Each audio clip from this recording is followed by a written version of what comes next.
the Lifeline Transportation Program at the Metropolitan Transportation Commission. This is my daughter, Frida, fifth grader that rides transit. And we would like to welcome you to Metro Talks, a series of public forums to seed and exchange ideas on how the Bay Area can transform for the better. I want to acknowledge at the top of our session that we are on Ohlone land here in the Bay Area. Today, we're going to be exploring the experiences of women and girls navigating the Bay Area's transit systems, both as riders and as public policy leaders, with an expert panel. Some quick housekeeping items, basic agreements. With many voices in this room, we will all be respectful and graceful with each other during a challenging time for all.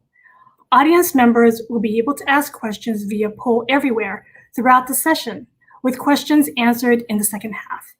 Staff will also be monitoring the Facebook and YouTube comments feed if you prefer to ask your questions on those platforms. We're going to briefly check out the Poll Everywhere platform to get everyone some practice.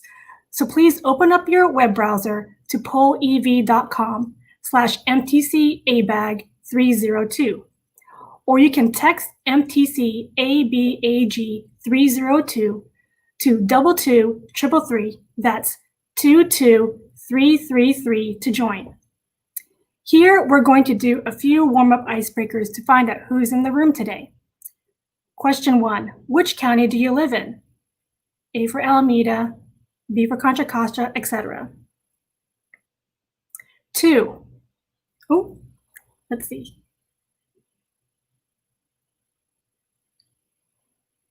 Awesome, we have 60% in San Francisco, 20% Santa Clara, 17. Numbers are changing.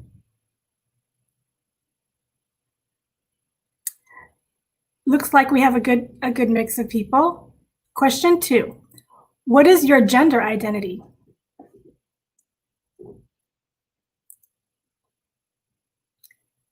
We got females in the house, that's awesome. And some males.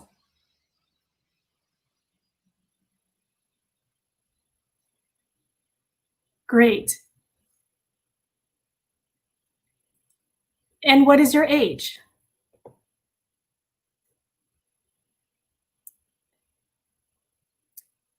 Looks like we have a pretty diverse range in age.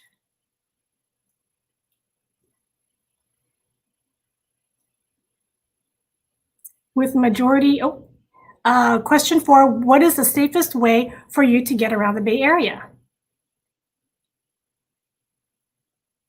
And it looks like it's a split between the car, BART, and walking and biking. And the last question is a question for panelists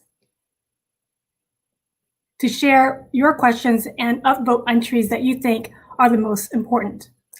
On this final page, you'll be able to both pose questions for our panelists and give a thumbs up or down to questions from other audience members. Staff will be monitoring this page as well as our Facebook and YouTube comments throughout the presentation to gather your questions for the second half of our talk. And with that, I'd like to pass the mic off to MTC ABAG's Chief of Staff, Nalungo Conley, who will be moderating today's session. Hello, everyone. Welcome to our third round in our remote series of Metro Talks. This venue recognizes the increased need to have a space that allows reflection and critical thinking around how communities that make up the 9-county Bay Area respond together to our historic challenges. It is also a critical time for uplifting equity, holding to a shared vision of just and fair inclusion into a Bay Area where everyone can participate, prosper, and reach their full potential.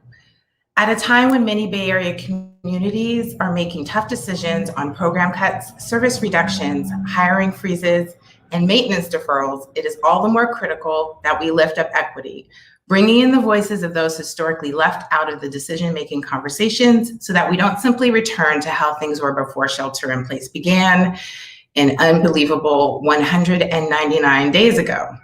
I don't know who counted that, but great. We are excited to continue these conversations with 4 experts in today's in today's conversations on women and girls envisioning transportation equity. Each will share their unique perspectives on how to more meaningfully engage communities through this crisis and why it matters. Now, to introduce our panelists. So first up, we have Halima Barusha. Halima is a Gen X change maker, committed to bringing a world free of gender-based violence. Halima is the advocacy manager at Alliance for Girls, where she leads advocacy centering girls and gender-expansive youth. She has led efforts to advance safety from sexual and gender-based violence on public transportation with BART. And Halima has graduated at age 19 with a BA in sociology from Seattle University, where she founded the Gender Justice Center, a student-led community center serving gender non-conforming, transgender, and female identifying students. She is guided by the teachings of the Quran, which says, stand firm in justice, even against yourself and your parents. So welcome. And next we have Gio Veloz. Hello, Gio is from Mexico. She graduated from Mission High School, class of 2020. Congratulations. She is the first one of her family to go to college, proudly attending UC Merced, where she is majoring in public health. She is passionate about helping her family and the community, and she loves to get involved in programs and socialize with others. Welcome. Next, we have Salim Latif. Hi, Salim. So Salim is entering her senior year in high school. She is a professional dancer and skilled natural hairstylist. Her hobbies include listening to 90s and I guess early 2000s R&B and hip hop, spending time with her family and friends, and doing hair. And she plans on attending an HBCU. And Midria Clark. Hi, Midria. Midria Clark is a toll technology analyst at HNTB. Midria has 8 years of experience in transportation and is a champion for diversity, equity, and inclusion in the industry. Midria works with middle and high school students interested in pursuing STEM careers. At HNTB,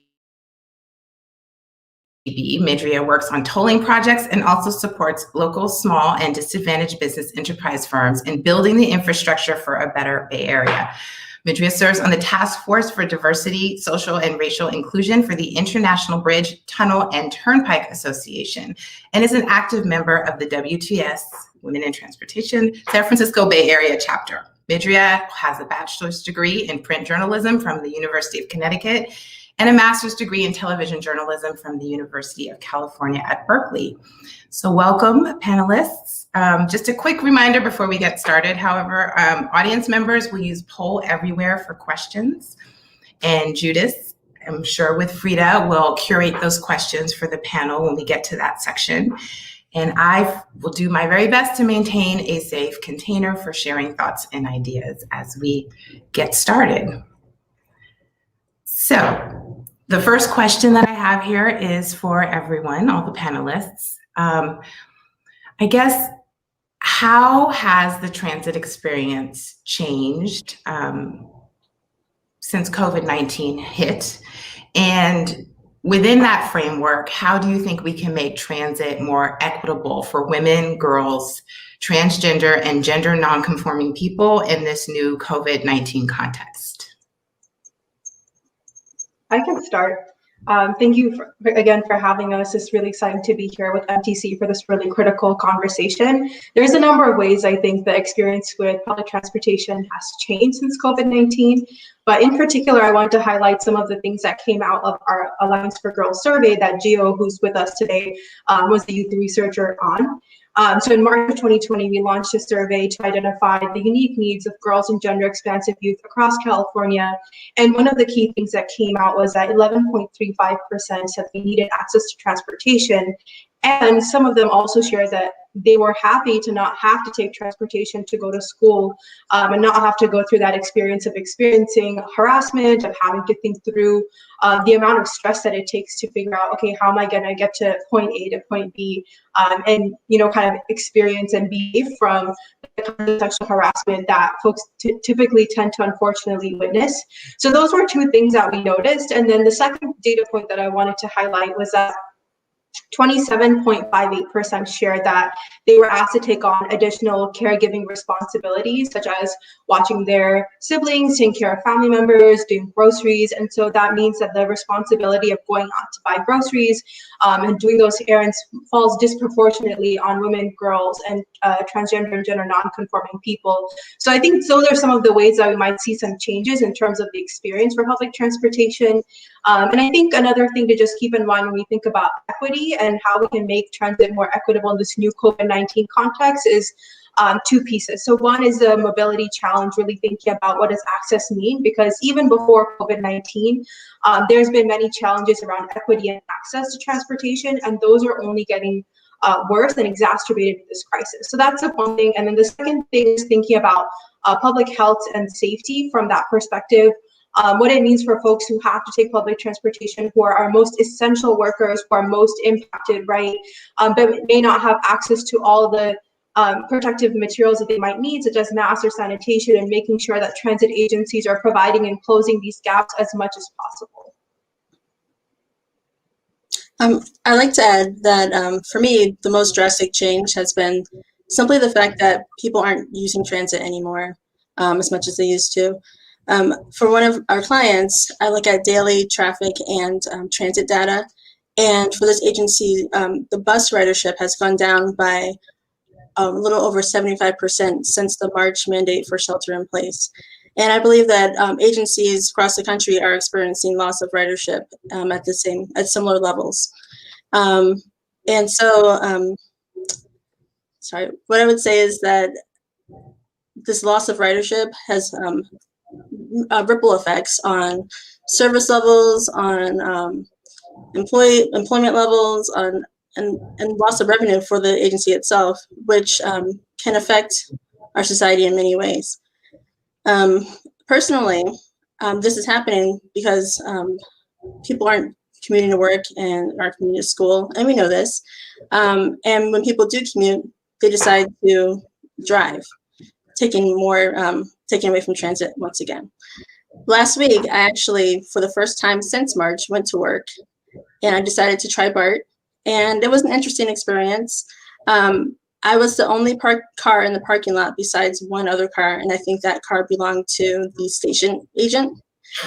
And so it was kind of shocking to me that not more people are riding BART to commute to work, but at the same time, not surprising.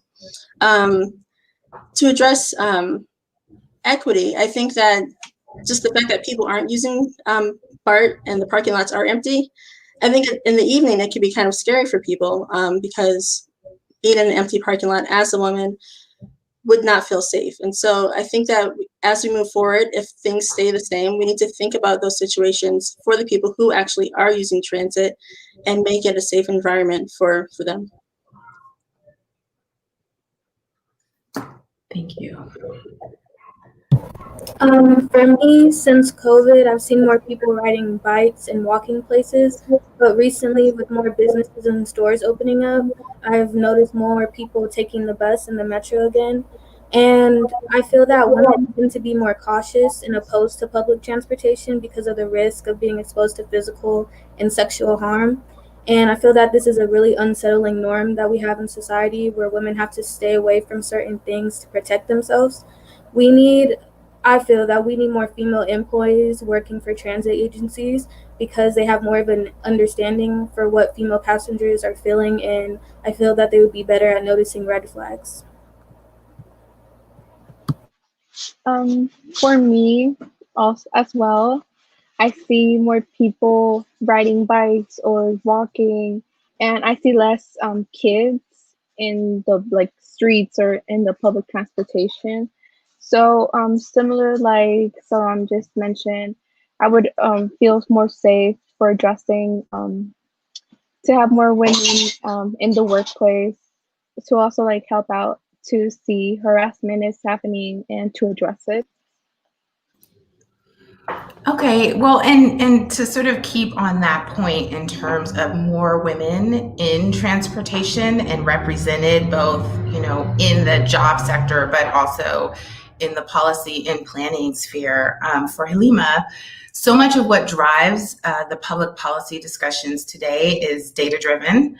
And what data gaps has the Alliance for Girls identified related to the needs and perspectives of girls, and tell us how the When Girls Thrive campaign is meant to address these gaps?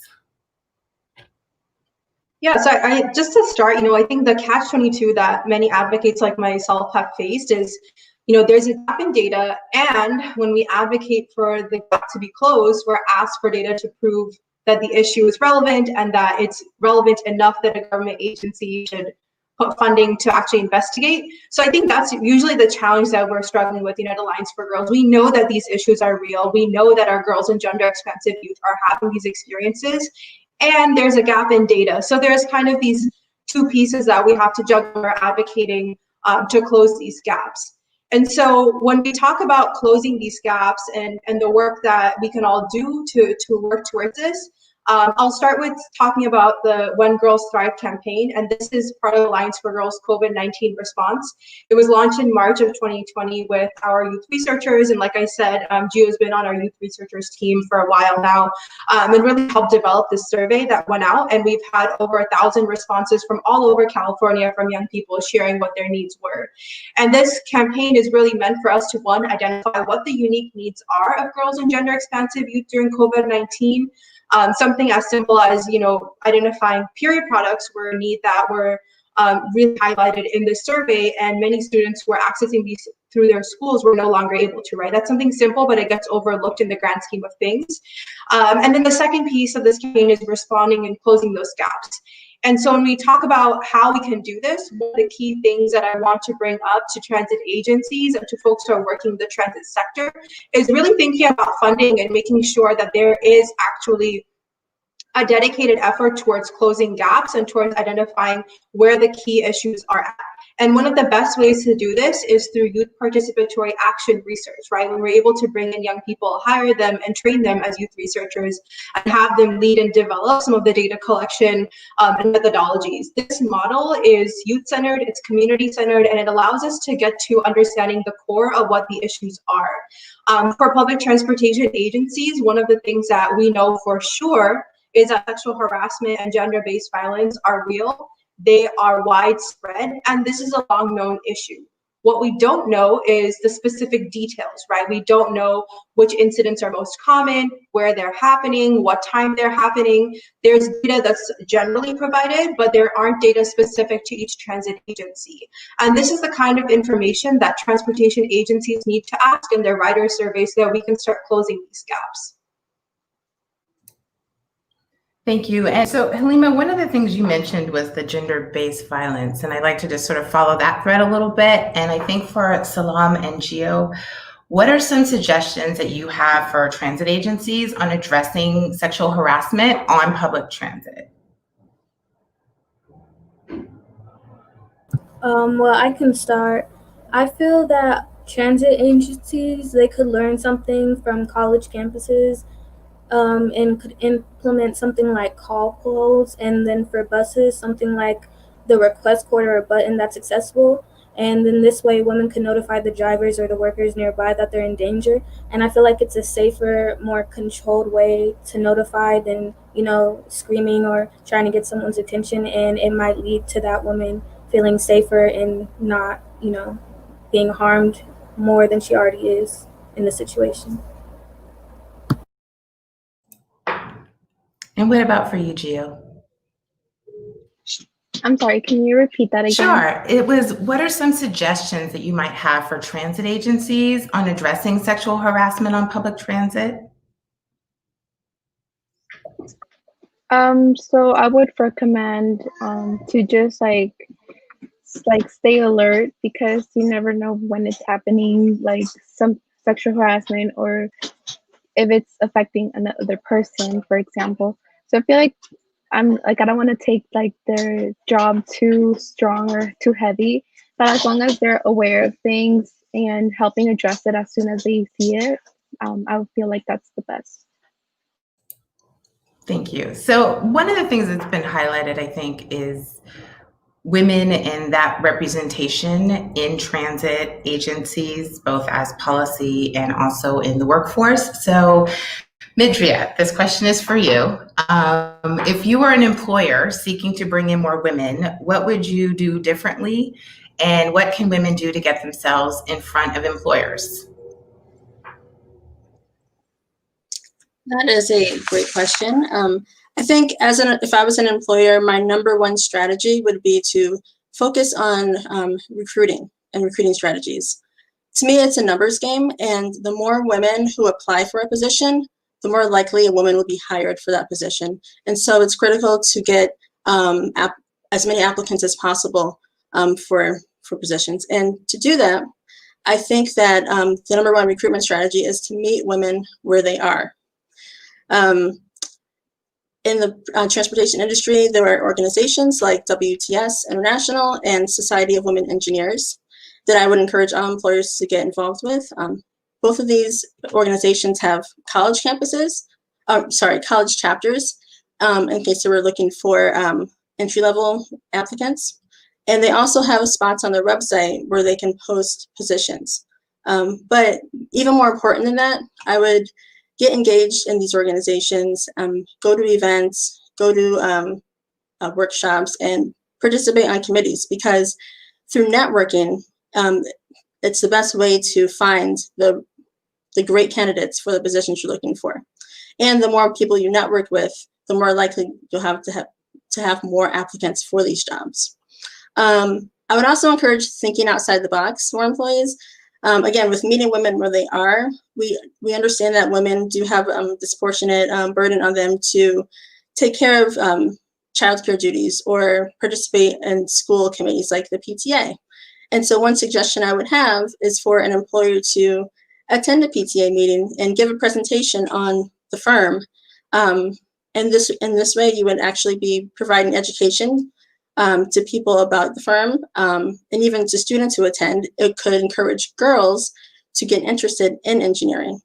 And at the end of the presentation, you can talk about any open positions you have for which parents might be interested in applying. So by enhancing your outreach and thinking about outside the box to reach more women, you'll get more women applicants, and then more women will be hired at organizations.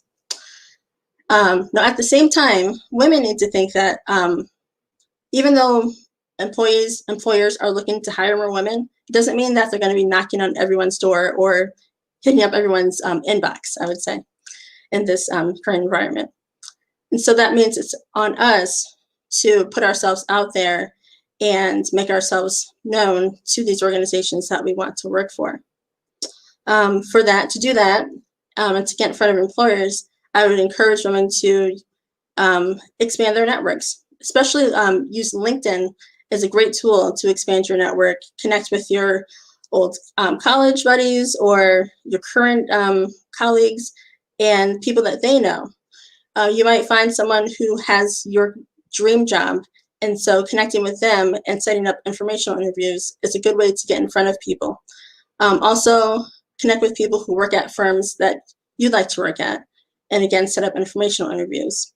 The more people that you connect with, the more people will be thinking about you when it comes time for them to hire for a specific position. And again, not to sound like a walking advertisement for WTS, which I'm heavily involved in, I would encourage joining an organization like that, because I know from personal experience and from the experience of other women I know, through participating and networking with this organization, it can really change your career. Thank you for that. I think for the next question, this will be directed for everyone. And I guess just broadly, what lessons can the Bay Area learn, or rather, are there any examples of areas out there that are getting transit right? Anybody out there that's globally advancing transportation that is safe, accessible, or even transformative for girls and women? Have you run across sort of a model example out there as you sort of look to best practices? I can start and just share a little bit. So I think, when Alliance for Girls, when we first started our work around addressing gender-based violence on public transportation, one of the things that we did was, of course, our research to see what have other agencies done. And unfortunately, we didn't find a lot. There were bits and pieces, right, where we saw, okay, an agency had one good practice or someone did one piece of it, but it was kind of one piece of it and not the whole piece. So we're hoping that with our partnership with BART, that we can create a holistic model for transportation agencies to really do this work in a way that centers young people and community organizations.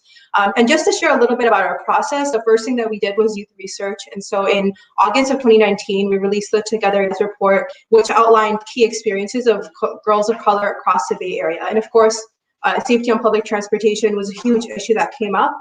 After that, we did town halls across the Bay Area, and we shared out the findings from the report, and we asked people, what are the most pressing matters that you want to prioritize, and what are solutions that you are wanting us to bring forward? We also put together a collective coalition of organizations within the Alliance for Girls membership, and so we have about 15 or so organizations across the Bay Area, such as the Office of Women's Policy, that have been working with us to develop policy brief recommendations based on what community shared with us, based on what youth shared with us. And once we developed kind of a quick gender equity action plan that highlighted 5 key things that every transit agency should be doing to address gender-based violence and sexual harassment, we took it back to community. We did another round of community feedback. We did about 3 events across the Bay Area, and we asked folks, we came to you a couple of months back. We talked about all these issues. We're coming back to you with a potential recommendation and solutions. What do you think of this? What's missing? What would you add to this? And after getting that feedback, we brought this to public transportation agencies across the Bay Area. And BART was one of the first agencies and the only one to make a board commitment to move this work forward. And so we were able to meet with Latifah Simon, we were able to meet with Alicia Trost, the general manager, bring this work forward and ask them if they would be willing to make that commitment. And our recommendations are very simple, because I know transit agencies have so much on their plate. You're handling the transportation for hundreds, thousands of people a day, right? And so we want to make sure that our recommendations were easily integrated within the work of what transit agencies were already focused on. And as we know, safety and security is already a core priority for services at all transit agencies. And so it's just a matter of bringing in a framework and perspective of gender-based violence prevention and de-escalation into that existing work that was happening. And so after meeting with BART officials, they decided, that they were ready to make this commitment. We had a community meeting in, I think, December of last year, where we brought together, young leaders, our member organizations, advocates. We had BART officials, and we sat down and we talked about what are the issues that we're experiencing on BART. What are some things that we want to bring forward, kind of looking to as well the recommendations that we gathered through the community feedback. And after that, we were able to move forward in February to create a resolution called Together We Ride, which had unanimous support from the board and passed. We had testimony from young people as young as those in middle school from Black Girls Brilliance, which Salam is part of, who shared the need and the importance for having something like this, right? And the experience that they were having just getting to and from school, experiencing sexual harassment every single day. I actually remember a really powerful testimony from one young person who talked about the experience of having to be like an obstacle course, where they were having to almost keep an eye out for what's my escape route, like keeping all these things in the back of your mind. And personally, as someone who's taken transportation, public transit, and primarily BART, I know that feeling of having to think about, okay, where am I going to stand? Who am I going to sit next to? What's my quickest exit if X, Y, and Z happens, right? And so through this resolution, we're actually working with BART right now, and we've been working with them since it passed, to launch a comprehensive campaign that's not going to only be focused on cultural strategy and shifting the conversation and culture and on BART, but it's also going to be looking at policies and systems change, because both of these need to come hand in hand, right? As Salam said, we have this unsettling norm of having to always navigate this level of how can we keep ourselves safe.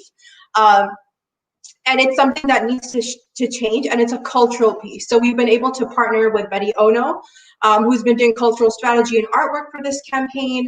And then we're also working with BART officials on the policy side. So how do we shift and make sure that folks know what resources are available, make sure that prevention strategies are put into place, and that in the long-term plans for transit agencies, we're really thinking about how we can bring in safety from a gender-based violence prevention perspective. And some of the things that I'll share in terms of what we have put together, the first thing is making sure that you have community organizations and youth leaders at the table and that they're paid for their labor and for their time. This is critical work that often gets undervalued, and a lot of this work comes from our lived experience. And so the first thing would be to bring together community organizations that you can partner with, youth leaders that you can partner with. Second would be to create a comprehensive gender equity action plan, and this should be developed with the community and youth leaders, really identifying as a transit agency, what are the gaps that we have, what are the things that we're already doing, what are resources that we already have. And when we're working with BART, one of the things that we realized was that they actually had some pretty cool things out there that as riders, many of us didn't know about. They have these phones inside the BART cars, and you can actually use that to get an operator's help. They have an escort service. So these were things that we realized, okay, there's actually some things here already. How do we uplift this and highlight this and make this accessible to the riders that are most impacted by violence? After creating a comprehensive plan, it's important to make sure that in the model, when we're looking at safety and security, right, that can mean a number of things for a number of people. But when I say safety and security, I'm really talking about de-escalation and community models that are not carceral, and making sure that when we talk about talking about addressing violence, that we're coming at it with a de-escalation perspective. Oftentimes when we bring up the issue of gender-based violence, the reaction can sometimes be more violence, or the reaction could also be, I'm going to go after the person who's causing the harm. But we want to make sure that we're actually centering the needs of those that are impacted by violence. And then also looking at the long-term plans, right? If you're planning to upgrade your station, renovate your waiting areas, whatever it may be, right? Just make sure that you have folks at the table who have a perspective on violence prevention, who can actually support you with creating renovation plans, upgrade plans that are going to be creating a more safer public transportation. Making sure that your staff that are, rider facing, that are interacting with riders every day, that they're trained in de-escalation and intervention, making sure that there's trauma-informed resources. Oftentimes the main resources that are actually communicated at transportation agencies tend to be police officers or security officers that are usually armed. And it's important for us to make sure that there's options for survivors, that they have the option to go to a community-based organization. They have the option to not report but still seek help, right? That's really important to, and especially in creating autonomy and agency for folks as they're navigating the space. And lastly, you can leverage resources that are already there and develop partnerships to address this issue.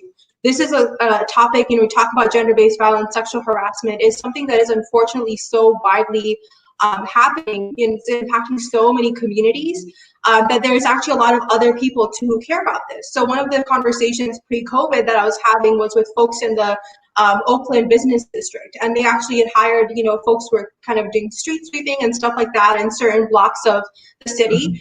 A lot of them were blocks where there was a lot of bus stations, BART stations, and so I had met with some of the folks there and talked about a potential partnership, right, where the folks that were already doing, work on the streets could also be supporting in terms of intervention or addressing and preventing gender-based violence for that last mile kind of space, right? If someone's waiting or walking to a bus station or walking to the BART station, they're experiencing some kind of street harassment, having that person who's already there anyways to be able to support, potentially provide resources, have pamphlets on them, etc. Or connecting with walk bike city groups. They're also interested in thinking about how can we have specific waiting zones at transit centers and stations and those kind of areas. So those are a couple of examples to how we can leverage existing resources and develop partnerships to start addressing this issue. I was honestly really surprised when I started doing research and realized that there were a lot of agencies that are doing this work. I think LA Metro's report on how women and girls travel, that was one of the big things that I saw as a highlight and a positive note that I think other agencies should be doing as well in terms of identifying what the gaps are. Because like I said earlier, we know that the issue exists, but sometimes we don't know the specifics with different transit agencies, and their report with LA Metro, that really helped to identify, here's some specific details that we're finding out.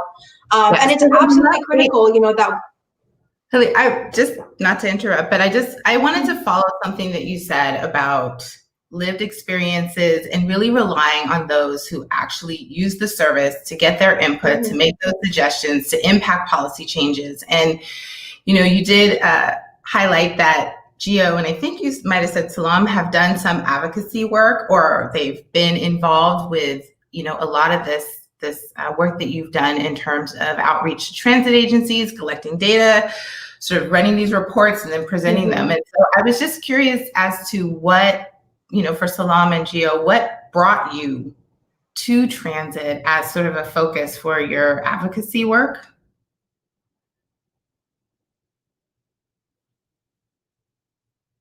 Personally, I haven't been a part of a lot of the data research.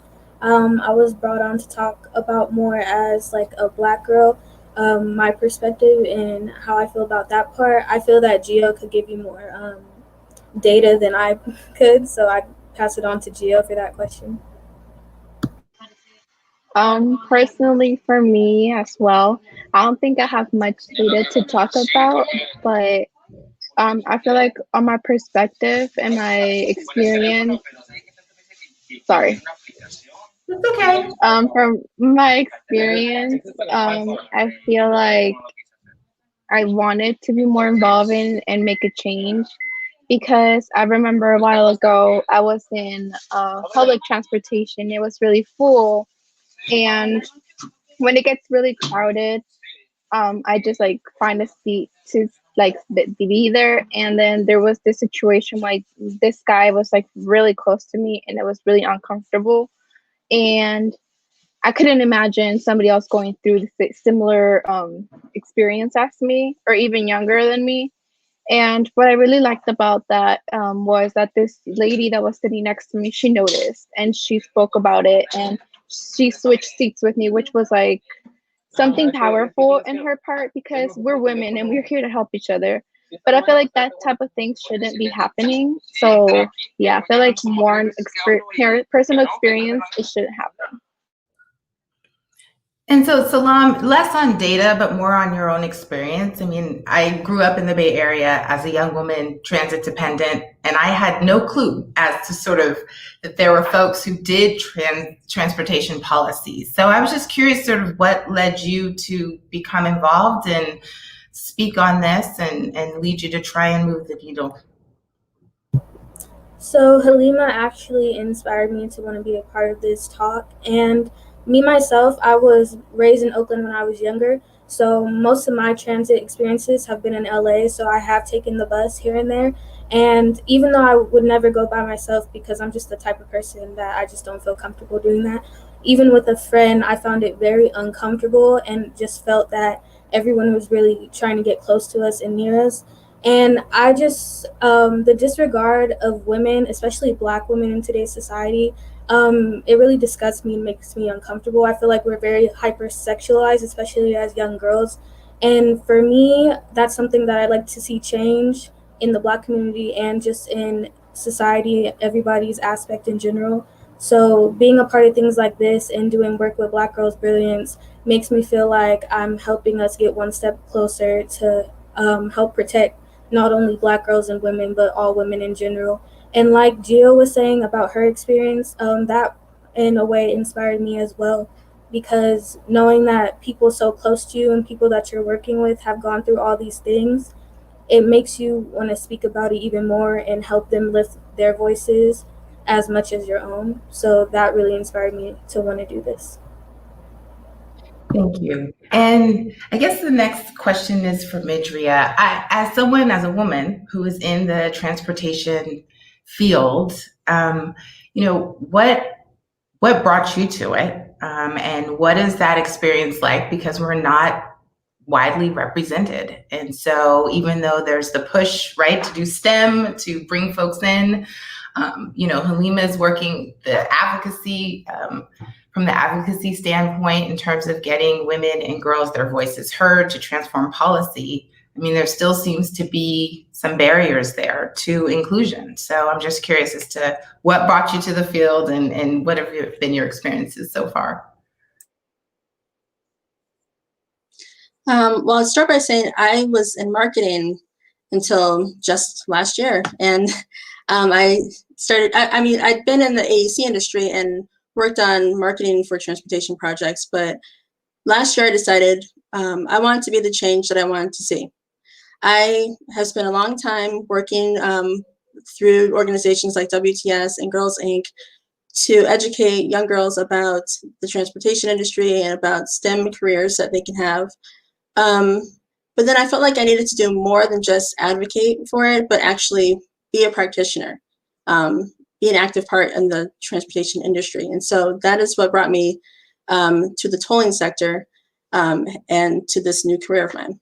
Also, I feel like tolling, and specifically, is really aligned with my my personal passion for equity, because some of the things that we do is create equitable mobility solutions and equitable, and work on affordability programs to make tolling and transit affordable for people who have low incomes. And so that's really important to me. And I just wanted to be able to contribute to the change that I want to see in society. Thank you for that. I think I'm getting flagged here in terms of time. I think we can move to the audience Q&A. Judith, I'm not sure if she's, oh, there you go, Judith and Frida. Should we go over to the audience Q&A? Yes. Okay. It looks like we have some questions in the Q&A. Let's see.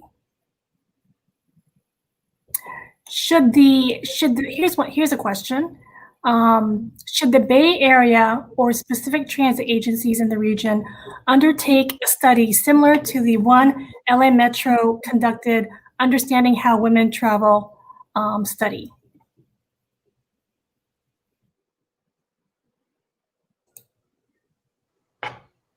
I would say yes. I saw some people nodding heads, but yes, we need that.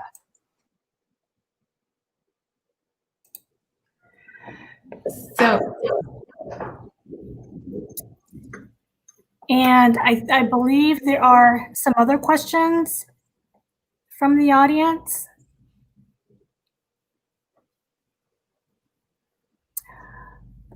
Here's another question from a number of individuals. I don't think we need just one agency. We need better coordination and integration, including a single payment option, but the diversity of communities and their needs. Can you share the recommendations that we are discussing for transit agencies?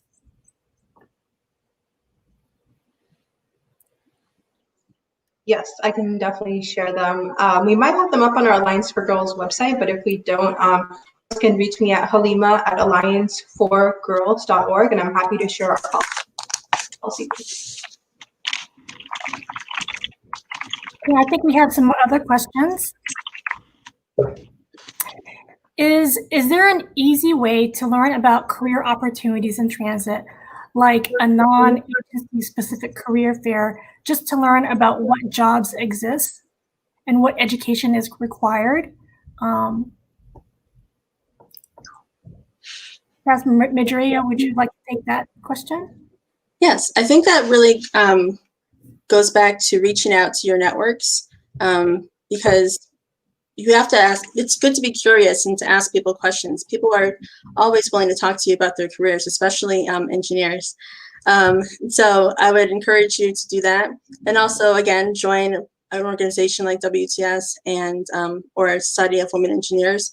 There are so many women willing to mentor you and tell you about all the options that you can have, because we all want to uplift each other and see the number of women grow in the industry. Great, thank you. Here's a comment and a question.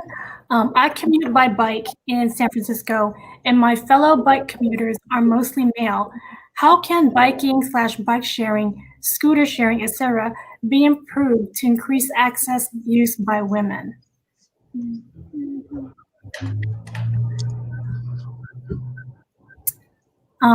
Halima, did you want to take that one? I just had one recommendation idea, like I thought.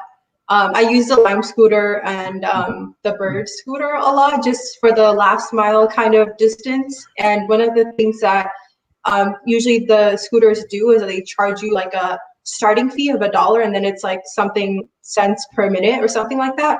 And for women and girls, from the data that is out there, we know that they tend to take more frequent stops just because of errands and things of that nature. So it might be more accessible if that wasn't, if you didn't have to like that restarting fee every time, because then that adds to your cost. And do any of the panelists ridden scooters or ever used scooters? I know this one has. So. No, to be honest, I barely go out, and when I do, I use the Muni in San Francisco. Have seen friends and some family members use scooters and the bikes. One time I've used the bike with my parents, but that was just like for exercising in the morning at the park. But for transportation, I would just use the bus.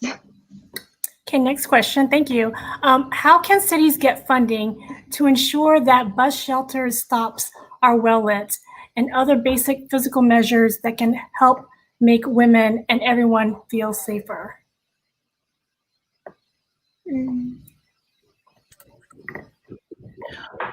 Or perhaps a better question there might be, do you think that is a safety measure that should be, pursued? Is that something that's been elevated to your attention in terms of better lighting for the bus shelters, or are there other safety recommendations that have been brought forward to you to advocate for or to address? I think that it's okay. Go ahead. I think advocating for better lighting at bus shelters is a top priority for me.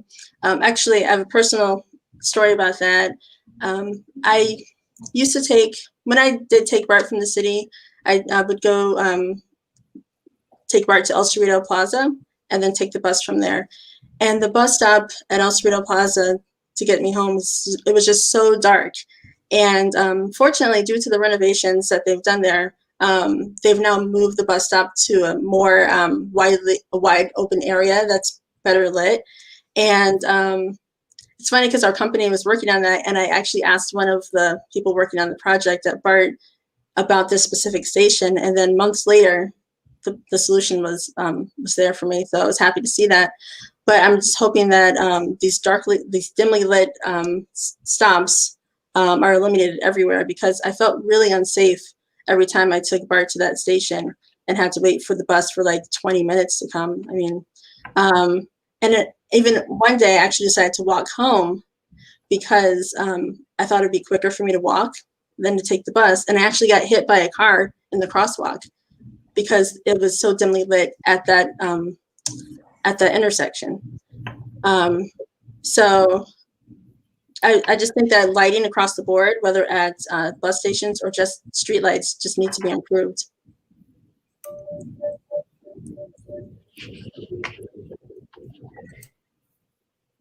In my area, I've had a lot of friends, especially when I was in middle school.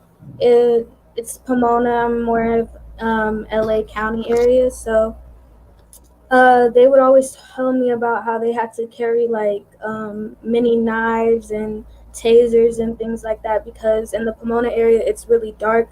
Like every bus stop is really dark, and they're usually by alleys for some reason.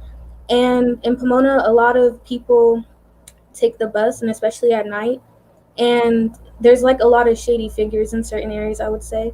So I feel like it is important to have more well-lit areas, because I've just heard a lot of experience about like being in fear, having to not even be at the bus stop, had to keep distance and feeling like very unsafe. And I just feel like at least people my age, I'm 16 and younger, shouldn't have to carry knives to feel safe just to go on the bus.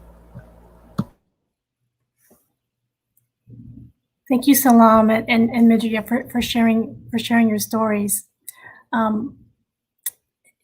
Another question here is, when I think of safety on transit, I think of police. Besides, instead of law enforcement, what would make you feel more safe?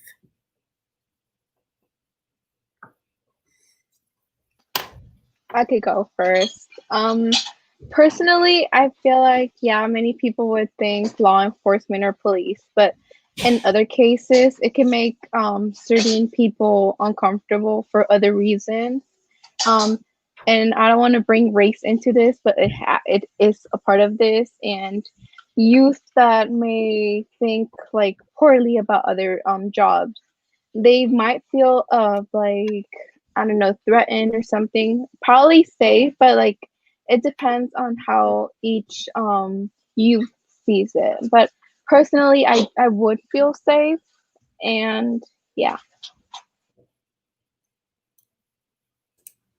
So that's a good point that you make, Gio. Not everyone has the same sort of experiences with law enforcement, right? And their presence brings about different reactions depending on, you know, what kind of interaction that you've had and in your community. And race definitely plays a part of that, as we've seen recently, as we go through our own sort of social justice movement currently. But I'm curious to just sort of follow that, because I know Therese McMillan, who worked at LA Metro, highlighted that that was sort of something that came up for them in terms of, you know, safety. They thought, oh, just more police on, you know, on the buses or on transit, and that's the solution. But as we've all seen, that is not necessarily make people of color feel safe. It's definitely not necessarily safer for them, and it doesn't necessarily have the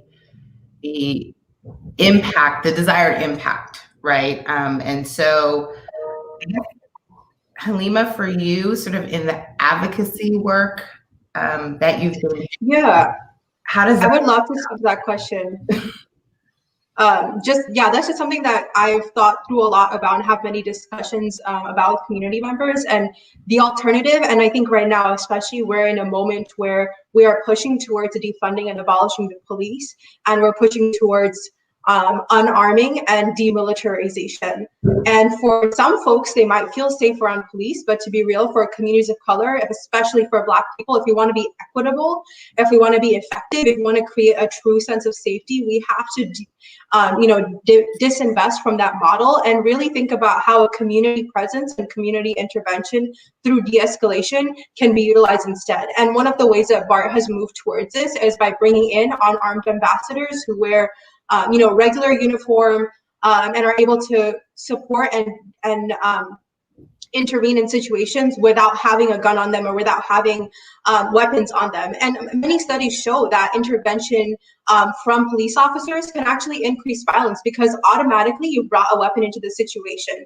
And so I think it's critical when we think about safety, we really think about it from a non-carceral perspective, and realizing too, on public transportation, a lot of times we're also seeing like the intersections of other unhoused other communities, such as unhoused communities or other communities that might be impacted by mental health issues, right? And so the solution doesn't have to be violent. It can be centered on de-escalation, so we can really create a true sense of safety for everyone that's involved.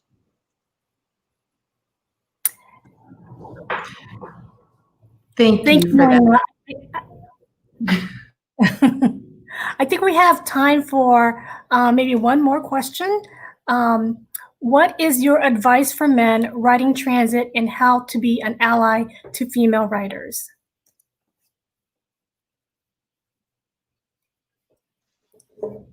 I could go first. As long as they're respectful and they acknowledge their surroundings, and if they see something happening that it shouldn't happen, like they should step up and help each other. Personally, because I don't like that how there's no much equality between women and men. So I feel like in this case, they should be helping us. If we don't feel safe or if they see something, they should totally speak up about it. I remember also in the bus, this guy noticed that another guy was touching this woman, and he immediately said something and he kicked him out of the bus. Everybody was surprised because nobody reacts like that. So I feel like they should say something about it. Yeah, going off of Gio, I feel like it's very important for men to stand up and say something, just because we know that they have more power, sadly. So they're probably going to get more of a reaction out of someone than I would. And the way women constantly stick up for everybody, even though it can cause us harm and leave for us to be in harm's way and danger, we still repeatedly do it. So I feel like men need to stand up and keep that same mindset and responsibility, because you need to protect women, because that's where you come from and we're a big part of this society. So we deserve respect and help. I would add to that, for boys and men who want to be allies to women, girls, transgender, and gender non-conforming people, the first thing is to look into your own behavior and to examine yourself. We live in a society that is so heavily dictated by harmful gender norms that normalize violence against women, girls, transgender, and gender non-conforming people. So the first thing is really to educate yourself and start to unlearn those ideologies that you may have normalized. And something as simple as unwanted staring, that's something that I've seen so commonly and experienced so commonly on public transportation.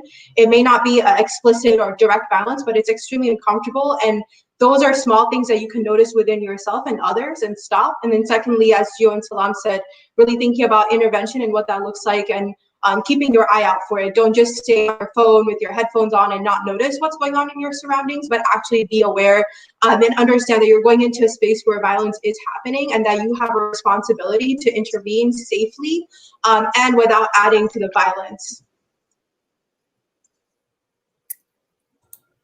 I'd also add that I agree with when you see something, you should say something. But if it is too uncomfortable to say something or might cause more violence, I would say look at the surroundings. And if you can offer a woman your seat to make her more comfortable, or offer to switch spaces where you're standing, or just physically intervene in the space so that the woman has a better experience, I would do practices like that to help as well. Thank you. We have just a few more minutes. I wanted to ask if there are any takeaways or closing reflections that any of the panelists would like to share, and then we'll go. I have a reflection. I know we have a lot of personal stories, and I agree that we need to share these stories, not just data, but actually share the experiences with others. And I think we should start by sharing with the younger generation, because they need to know and be prepared for what could happen to them in the future, and be armed with things to help them mitigate situations where they might be involved in, or mitigate unsafe situations on transit, as well as learn about different careers in transit so that they can make changes in the systems in the future.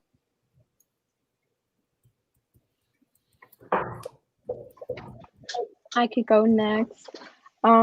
Just briefly, I want to say that I really would like to see change in transportation, that nobody should be scared of going out and using public transportation.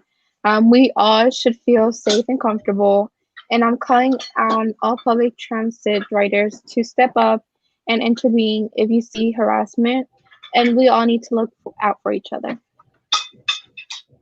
Going off of what Midria said, don't keep your kids in the dark. Luckily for me, my mom shared a lot about her experiences in this world and what it was like being a young Black girl, what it's like being a Black woman, and that's helped me de-escalate and navigate a lot of situations, and has kept me safe for a long time, and has helped me guide my friends too. So just because we're younger doesn't mean that we're not going to experience these things. A lot of people that I know experience sexual assault and harassment and a lot of physical violence at a young age, and it's impacted them now. So I'd say tell your kids as soon as possible, as soon as you feel they're ready, and as soon as they can understand, because it's really important.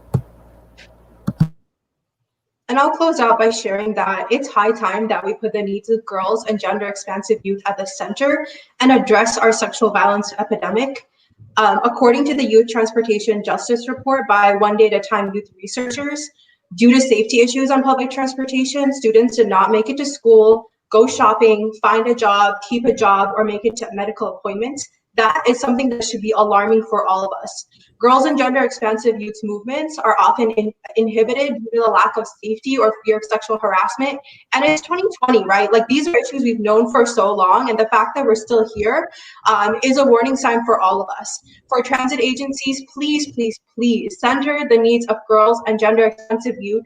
Make that a core part of your safety and security focus at your transit agencies. Girls and gender expansive youth need to move freely and safely to get to school, to get to work, meet with friends, run errands, and so on. Safe public transportation is connected to access and mobility for girls and gender expansive youth. And when girls and gender expansive youth thrive, we all do.